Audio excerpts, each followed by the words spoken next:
Ya, halo followers, welcome ke Tiang Jauh Podcast Bola untuk semua. I'm your host Popo Kusen. Ini podcast dari Popo on the radio, and gue host yang bukan pandit tapi pecinta sepak bola juga sama kayak kamu. And akhirnya ya, Arsenal yang kalau di meme banyak di internet adalah gajah ya. Karena dulu waktu awal Arsenal di puncak klasemen tuh ada meme yang bilang Arsenal di puncak klasemen itu sama kayak seekor gajah di puncak pohon. Gak ada yang tahu gimana dia bisa sampai puncak, tapi semua percaya kalau nantinya gajah itu akan jatuh. Dan akhirnya setelah City ngalahin Arsenal kemarin, kemudian City lanjut ngalahin Fulham, dan si Arsenal belum main ya lawan Chelsea waktu ini di record. Nah, maka sementara ini City ada di puncak klasemen, beda 1 poin, dan kalau Arsenal bisa ngalahin Chelsea, maka Arsenal balik lagi ke puncak sih. But keep in mind kalau City mainnya 1 game lebih sedikit ya daripada Arsenal. But anyway, di Tiang Jauh kali ini kita akan seperti biasa mereview pertandingan Premier League pekan kemarin dan juga mempreview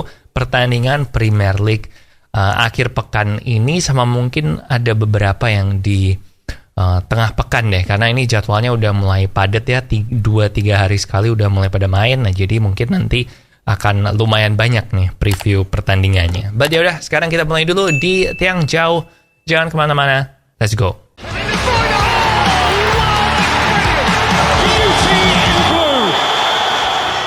Nah, yang pertama ada Liverpool lawan Tottenham 4-3, dan dua hal yang gue ambil dari pertandingan ini adalah yang pertama memang benar sih kata banyak orang ya, kalau Trent Alexander-Arnold ini memang paling pas maju ke lini tengah aja, udah nggak usah main di lini belakang karena dia juga bertahannya jelek, mendingan cari back line yang buat menempatin posisinya dia, kemudian dia bisa fokus untuk nyerang aja. Dan kelihatan di sini karena crossingnya dia ke Curtis Jones itu adalah gol pembuka Liverpool, dan ini adalah assist ke-6 Trent Alexander-Arnold sejak dia maju ke lini tengah.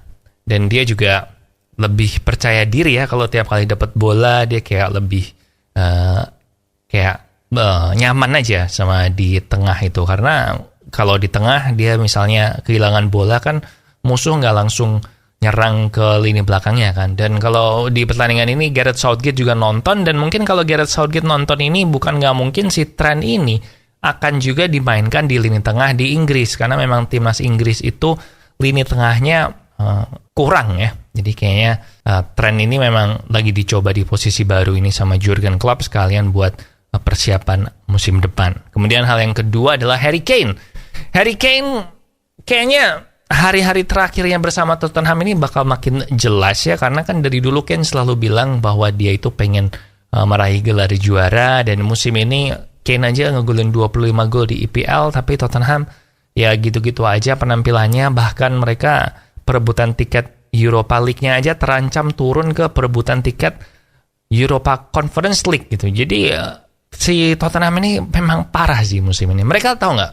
Loh, musim ini Tottenham ini kebobolan gol lebih banyak daripada tim peringkat 19, yaitu Everton. Jadi purely gara-gara Harry Kane aja mereka bisa ada di papan menengah ke atas. Tapi gue bilang Kane kontraknya tinggal sisa 1 tahun lagi, jadi kemungkinan besar kayaknya dia bakal pindah sih dari Tottenham musim panas ini. Ya, menarik untuk dilihat ya.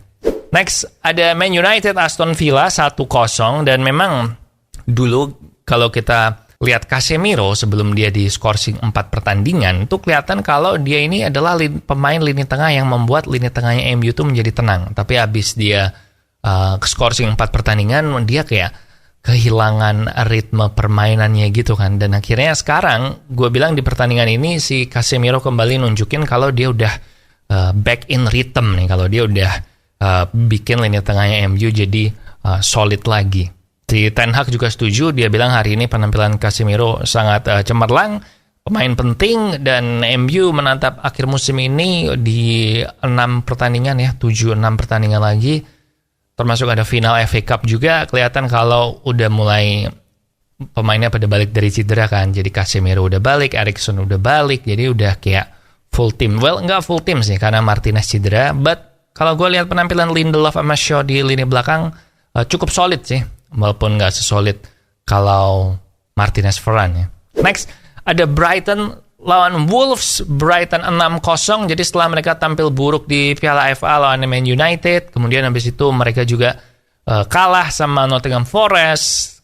Tadinya gue khawatir apakah ini jadi menurun penampilannya, tapi ternyata enggak. Menurut gue itu cuman anomali aja. Brighton, Roberto De Zerbi ini kayaknya jago banget sih. Dan memang ada bahaya ya kita jatuh cinta sama tim yang lagi bagus musim ini, karena ada kemungkinan mereka turun performanya. Tapi kalau lihat penampilannya Brighton, kayaknya enggak deh. Mereka juga baru aja yang mengumumkan dapat striker baru kan buat musim depan. Strikernya Watford, si Joao Pedro. Kemudian ada kemungkinan ini ada rumor yang bilang kalau mereka juga mengejar James Milner Liverpool, Alex Oxlade-Chamberlain juga. Dan mereka kemarin juga ngebantai Wolves tanpa Moises Caicedo, tanpa McAllister, dan tanpa Kaoru Mitoma. Jadi si Brighton ini sepertinya masa depannya bener-bener bright.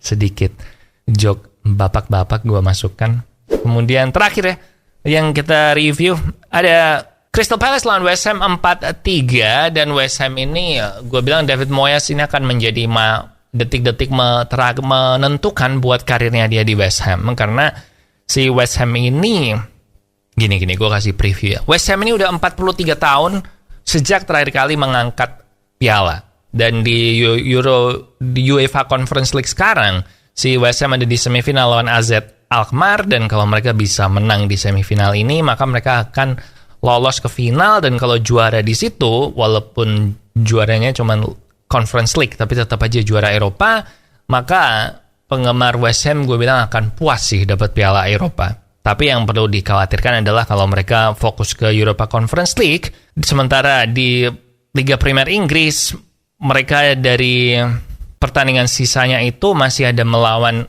dua klub Manchester, Man United sama Man City, dan mereka masih melawan dua tim di bawahnya mereka di perebutan atau di zona degradasi. Maka 3 kekalahan dari sini bisa bikin mereka in trouble, man. Dan ini adalah polemik ya bener ya. Dan ini bakal jadi polemik buat David Moyes. Gimana caranya dia merotasi squadnya supaya bisa melalui semuanya ini dengan aman. Karena kalau gue jadi Moyes juga jarang banget menang piala kan. Dan kalau dia bisa menang piala sama West Ham, ini juga akan menjadi pencapaian buat dia.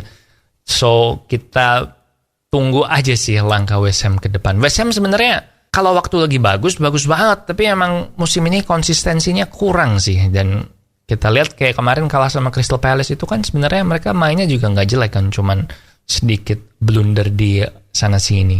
So kita tunggu apakah West Ham berhasil dapat piala dan lolos degradasi. Kalau Moyes bisa, wah dia bakal jadi klub legend di West Ham gue bilang. But itu aja review pertandingan EPL minggu ini. Dan untuk preview Premier League minggu ini ada Arsenal Chelsea nanti malam. Gue gak tahu lu nontonnya kapan, tapi nanti malam jam 2. Kemudian ada Jumat jam 2 malam ada Brighton lawan Man United. Itu seru sih, Brighton Man United. And then weekendnya, partai pilihan Popo adalah Minggu jam 10:30 malam. Itu Newcastle melawan Arsenal. Itu bakal, ya itu pilihan gue, lu nonton itu aja. Newcastle lawan Arsenal, Minggu 7 Mei jam 10:30 malam. Karena ini big match gitu, dua-duanya butuh menang. Newcastle untuk mengamankan top 4 dan Arsenal untuk menjaga harapan jadi juara Liga Inggris. So itu dia. Dan untuk prediksi bisa dilihat di layar juga.